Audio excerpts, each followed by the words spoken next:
instead of focusing on the Lord, trusting in the Lord, if you focus on the problem, even the talents and skills that you have in your life, you may not be able to use that, and you may be overtaken by the problem, and you may fall into despair.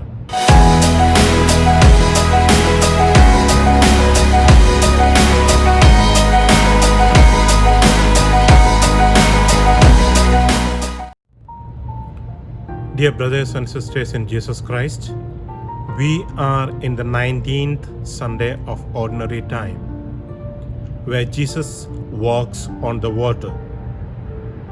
After the multiplication of bread, Jesus sent the disciples ahead of him,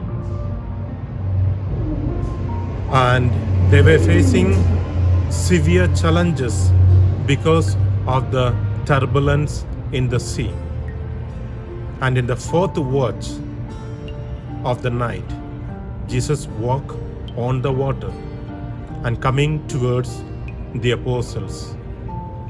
And they were terrified because they were so much focused in the trouble, in the turbulence in the sea.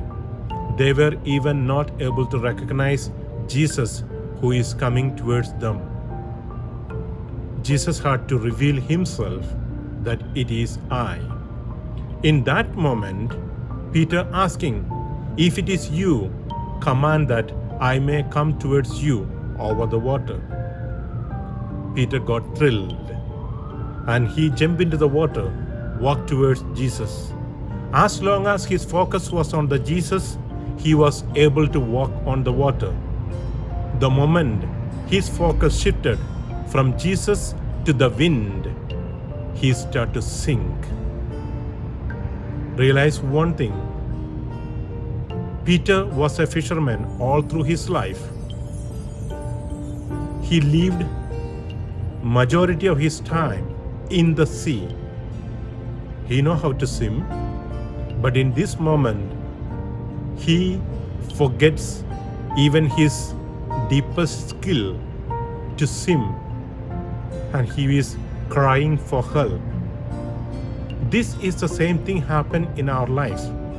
We have so many problems, difficulties, and trials. When we are able to put our focus in the Lord, we can easily overcome the troubles and the difficulties, because it's for a short time. But instead of focusing on the Lord, trusting in the Lord, if you focus on the problem, even the talents and skills that you have in your life, you may not be able to use that, and you may be overtaken by the problem, and you may fall into despair. So my dear friends, focus on the Lord and face each and every challenges comes into our life. In other terms, look beyond the problem. Realize that there is a God, and put your faith in God and look beyond the problem. You will be able to overcome any problem in your life. Amen.